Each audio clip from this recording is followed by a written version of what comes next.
kubanga ne kakati waliwo sente zigenda okwewolebwa mu parliament nakigambye ne speaker awulira tukoyo okwewolanga sente empitirivu naye nga tezituuka wansi mu bantu olwaleero gavumenti ya tebolinze egenda kwewola $5,000,000 mbweri capitalizing Bank of Uganda ne UDB ng'ate baakatuweereza ebbaluwa endala era batusabanga parliament bewole $350,000 eza dola at this moment oba buno bukadde 20 obwange n'abawandiikidde mu bujjeeko naye ku parliament wano okuddamu okuyisa zino sente ze twewola ng'omwana n'omuzukulu agenda zisasulya naye nga tetumanyiwa have we mortgaged our country tugiwadde yegende kubanga sebo olwaleero we twogerera waliwo ekyama ekiri mu parliament n'abagamba kyankibabuulire esente ze tubanjibwa zitutuuse mu bulago naye tebasobola kibabuulira buli kaseera babagamba our economy is doing better, it is thriving, it is doing ABCD, it is rose, it is what tebababuulira nti sente ze twewoze empitirivu nnyo ne kapasite y'okuzisasula tegenda kubaawo nze obukadde bwange 2 mu bujjeeko ku komisioni n'abawandiikidde mu bujjeeko ne tusooke tulwanire wano singa twewola sente zino nga zituuka ku muntu wa wansi for example ne walingambye okwewola $5,000,000 zino ze batebolinze ze baleeta nga zisobola okuyamba munnansi mu njala eno gy'alimu nga zisobola okuddizaawo okuricapitalizinga bannaffe abatagenda kuddayo ku mirimu gyabwe basazeeko gobadde okimanyi nti amakampuni agasinga n'aga midiya gagobye abakozi gabagobye ne bamugamba gundi ddayo eka tetulina toliddira ddala genda n'agenda nga bwali naye ffe eno bakama baffe we batuula wali eyo kwogerako eri abantu we want brand new vehicles basaba motoka mpya. Is that the country meant for all of us? Nze njagala nnyo eggwanga nga litugaba ffenna tulyeyagaliramu. I don't care kiki kyenina naye nga n'oli alina ekitono nnyo naye ng'abeera musanyufu. Olwaleero nkugambye International Monetary Fund nze nali manyi nti etuwadde Nabuwisende. Yatuwola biliyoni 108. Biliyoni 108 ze sente meka. 1.8 trillion yazituola obutusobola nakububala bakuwa obuma engalo zaaka n'omuliro ng'obala yatuwola emabegakawo sente ezo baana n'abazzukulu bagenda oziwa neza approving nti Uganda yasabye tugiwole trillion 1 mu biliyoni 8 eyambe ku bantu bayo mu bulwadde buno obugenda maaso but sirabawo kikyuka amalwaliro gakyasigadde bubi tegali equipped abasawo tebanaba kubaako kibayambibwako abali ku police posts ez'enjawulo abali badde batuyamba kubanga ne bafande bakoze omulimu munene nnyo bakoze omulimu munene naye bw'ogamba tetonnalaba kikyuka nga tetunnaba kufiisa bantu ebikozesebwa weebiri kikulaga nti esente zikola omulimu gwe zirina okubanga abantu tebanafa buno obulwadde bwa corona tekitegeeza nti abantu bafunye ebikozesebwa tunula sebo tuyinza okubanga tukyali wano obulwadde buno ne multiplying greatly golooza lwaki kati olwaleero bakugambye nti obulwadde buno buleetebwa bwa trucker drivers si bwe kiri era nene namba bagisomye ku biiti y'abantu abalala bakwatibwa olunaku lwa 21 lwaki ba trucker drivers tetubayimiriza ne bwebanga tebayingira wano kubanga munnansi wamugamba wa takisi ddayo oba ofa enjala fa wa boda nawe nkugobye n'owa saloon n'abalala bonna ne bakkiriza are truck drivers so special and better than Ugandans naddala nga bava mu nsi zitulinaanye sebe betwalibadde tutunuulira ne tuwa consideration nze wouldn't mind ne bwe twewola tulirizo ezifaana zitya kasita sente zibanga zigenda mu bantu naye olwaleero nga ne palamenti twayisa biliyoni 5.9 zigulire bannansi emmere zaalagawa nga bannansi tebafuna mmere batoolako butonotono ne basuulayo zaalagawa ezo n'enkuulya European Union yatuwa biliyoni 12 ziyambe ku bannansi zaalagawa all the donations zonna ezigenda maaso in fact n'emmere eweebwayo buli lunaku yali badde nga at least esobola okugabanyizibwa centrally buli lunaku nga leero gye mukuŋŋaanya enkeera ekeera kugabibwa naye gye bakuŋŋaanya egenda mu masitowa gye tutamanyi oba yegenda okukyusibwa mu bukuti yegende mu b'obululu nga yebaweebwa mu gundi akakuti akaako tuwa akalu tetumanyi. This is all about Ugandans. It's not about we managers. Okazekona mukebera ku mmere gye bagabanga si eyo gye ba donatinga. Machindye na kawa. Kendo labesito wejjude nze mulimu gwange sebo ng'omubaka wa parliament is to monitor government activities. Emmere ejjuddeyo mu masitoowa. naye lwaki tefuluma anti kati ye political bulingi aliwo hati parliament yebuuze anti kyetubuuza naye parliament yebuuza gwe bwogiraba bwe tubuuza waliwo ekitambula kubanga mu ggwanga waliwo abagamba nti beboka balina vision. The rest of us are visionless. Naye byo byonna byogera babikolako nga emmere etuuka yebagaba emmere etuuka ngagendo kituuka nga bagamba emmere abadonatinga mbi kakati kankubuuze mukunja naja wali osoma mu secondary school wali olabye ekyuma kikebera omutindo ekyakeberanga akawunga kamwe kemwalyanga. Nalabanga kino ekyuma kikebera mwanji bafumitangamu ne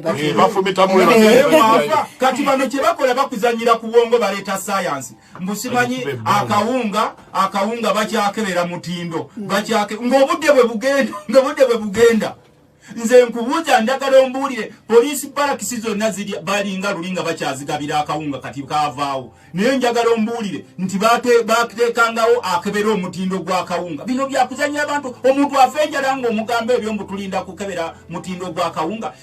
Kyenkuzizaayo eri nti gavumenti baagigamba ejjewo silos oba ebyaji byali badde biyamba nnyo mu kaseera kano singa tukyasanga muntu ali bubi naye kati buli muntu ali bubi financially buli muntu ali bubi mu byemmere at least sente zaali badde zibula naye ng'emmere eriibwa weeri. Ffe tutera okutambula East Africa, Europe n'America tewaliwo nsi etalina byaji ne bw'otuuka mu America gwe n'otufunanga akawunga nga kaliko from America, from the people, from the great people of the United States of America. Ffe abantu Katonda beyawa the best soils in the world. Gobadde okimanyi nti ffe tusinze ettaka eddungi mu nsi yonna. Oje bagiyita batya Uganda Pearl of Africa. The Pearl of Africa, amakula ga Africa. Ffe tusinga amazzi amalungi mu nsi yonna. Kino kibo mukunja kiwulire ojja kiteeka ne ku nanka eyo. Ensi ezimu onywa ku mazzi gaazo nga galimu otunyunnyu gatuŋŋununa mu lulimi olwangu. Naye ffe wano awaffe buli w'otambula osanga gye bayita fresh water bodies nenkeera ne bw'okwata ekijanjalo n'okisuula mu ttaka wayitawo ennaku 3 nga kyemezezza.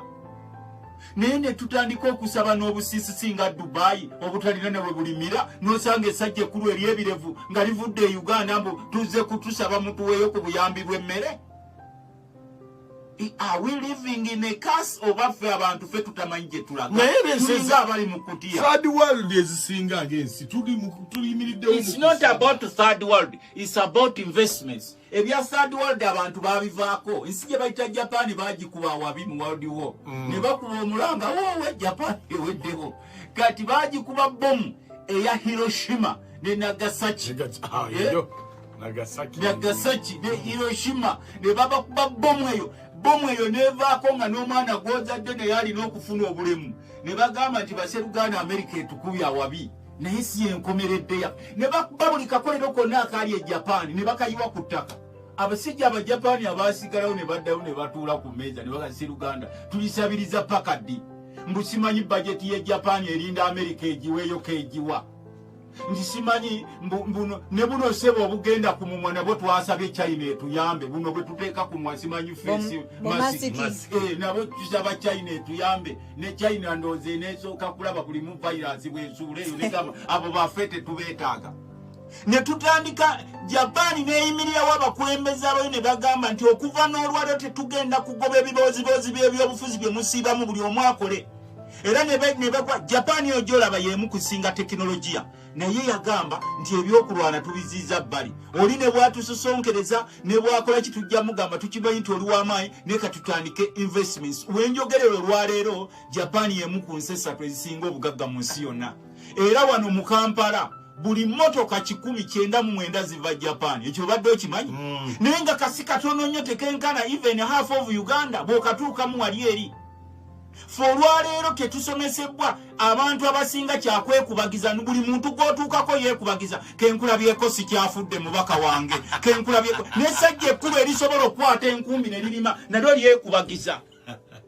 n'omubuuza ye ondabye sinze Yesu kubanga Yesu yazuukiza abantu gwe tosobola kuyiiya mu bwongo obwo nti osobola okubeera e Kampala naye olina okubeerako ne shoka buzobayo mu kyalo w'osobola okuliraayinga buli omu nga yeekubagiza. Olwaleero twafunye cases oba ebikolimo bibiri ebimba enze ntera okusaba emirundi 2 buli lunaku nsaba nga ngenda okwebaka ne kumakya nga nzuukuse naye kati nsaba emirundi 3 ne mutuntu nsaba omanyi lwaki nsaba kati emirundi 3 nyinza notuuka ku kw'abasiraamu kwe basaba emirundi olunaku. Lwaki nsaba waliwo ebintu bye nalabye ebitali very common.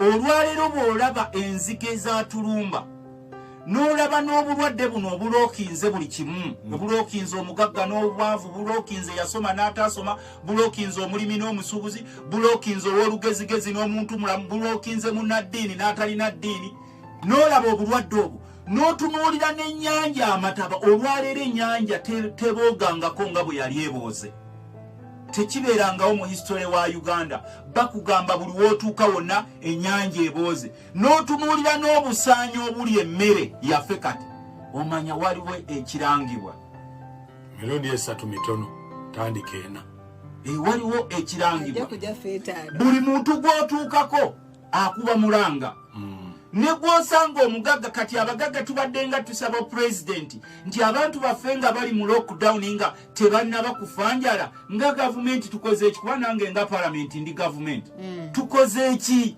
okusevinga abantu bano twabawa amateeka amalungi ne bagagondera ne bali mu nnyumba enjala ebatta ogenda okuwulira nti gavumenti ne Kampala obukampala ekyalemye okubuna emmere ne Wakiso batandikako ne basulayo nabagamba bakozese modo ya UNEB mumanyi bwekola mu lunaku lumu ebibuuzo biba byatuuse mu ggwanga lyo nekyo mbadde mukimanyi nga tebivudde wano nga tebiva wano Kampala tebiva mu bitundu bye biva wano Kampala ne mu lunaku lumu ng'ebibuuzo oba kati ekigenda ewala ennyo mu nnaku 2 UNEB ebemaze okutambuza ebibuuzo byonna mu ggwanga naye nga si terina motoka ziri awo mpitirivu terina nnyonyi mpitirivu terina maje but it's just a section of the society of an institution. Lwaki temukoppa modo ya UNEB nga kisoboka naffe okugabira emmere bannayuganda bonna ne basobola okubaako n'akasanyu. Nze olwaleero ng'omubaka wa palamenti sikyalina ssanyu fact ne politics kati takyatunyumira politics gw'oyitako nga buli munnansi awanjaga n'osanga abantu nga bakeera n'ewuwo ng'olowooza waliwo embaga n'obuuje bwalutamaguse waggwa mbaga nti abo bali bubi buli omu ali bubi oyo politics aba takyawo naye omulimu gwammwe ababaka ba palamenti gwe guli wangaate mutuwe muyise anti kakati tuyisa ssente ne zijja naye zituuka mu bantu kale nga tetunayisa ne ssente ng'ozitunuulidde tuvaayo ne tuinfectinga ebintu ebiruma bannansi nakuwulira mukunja nti tuli wano twogera naye abantu looni zibatta gw'okimanyi nti banka ezimu zikyaganye okususpendinga loan payments zikugamba bwe bino pulezidenti byayogera nti tususpendinge tebitukwatako ffe tulinze looni zaffe gw'okimanyi nti abantu abasinga abalina segmentations ng'abasomesa nakugamba wano nti kakati baafunako omwezi gumu n'essaawa ya leero teryafa ku musomesa ali awo ng'abasinga baali bakola mmere ya leero n'abasinga kati amasomero gabagambe we can no longer sustain you mu ddeeka jjo batuweereza omuwendo gw'amakampuni agalagidde abakozi baago okuddeeka nti babasazeeko ku mirimu bangi babasazeeko bagobeddwa nti bakusala kuba baba bakugobye bangi n'abamu balina bizinesi yabwe teziriddawo owa saaluuni oyinza osanga owa saaluuni nga naye bamugamba todde eno ng'ali eyo akaaba n'abala tebagenda kudda ku mirimu gyabwe. Why can't we sit as a country? President n'avaayo n'ayita parliament mu kifo kya bino byemwogerako ebyafuuka oluyimba miliyoni 2 eza parliament okugula bannansi. Why can't we sit down ne tugamba bannansi tubakoledde ki ne tuleeta quick suggestions kuba sebo omuntu anaaba tannafa bulwadde buno obwa coronavirus naye enjala egenda kumuta nga boolaba ti kati abamu batandise okubwa amasasi mu mbeera ya lockdown. Walabye omukazi gwe baakubye mu byenda oli yamulabe bamuvuga ne bamukuba mu byenda amasasi abalebe bakuba emirambo negigwa mu lockdown. Is that the way we should treat Ugandans, especially during times of crisis? When a crisis weeri naye kisinga okunsesa bannauganda 24 hours babeera mu politics. Tunaalonda ddi gundi onotugabirayo dikuka ku 15,500 era wano waliwo akubuuziza nti gwabiri wagazizaayo ulire oyo kyekibozibozi kyalina okutunuulira kwegamba olumu tugenda ne tunenya ne pulezidenti naye tosobola kufuga oyo mugambe nti ewalutamaguzi miliyoni 2 teziweza na ddakiika 10 kwekyo kyekirooto kye nga tezinnaggwaawo kubanga abantu bakeera buteezi those are the groups kuba ffe twamanya waliwo ne groups ze basasulira wali ku Serena mutuyambe muyimbe ekiboozi kya miliyoni 2 ffe tukole ebyaffe lwaki tombuuziza ku bukadde 5 mu 5 bwe twaba ba RDC lwaki tombuuziza 1.3 trillion gye twayisa ffe tumanye ezo groups baziteekayo ezimu zibanya ku social media n'osanga omusajja omu ng'alina accounts 5 tasobola kubuuza neiba wange ali atya naye akeera ku makya wawa bukadde 20 wawa bukadde 20 some of us are beyond 20 millions era nze nagambya commission nti bwe mubanga mugenda mu ntalo zammwe zino nze zange muzisaleyo miliyoni 2 muzizeeyo nze I can afford okuyamba omuntu era namuwandiikidde chairman wa commission yaffe parliamentary commission bino babazaako nti oba mubadde mulaba obukadde 2 obwo bwe babawugulirako kye issue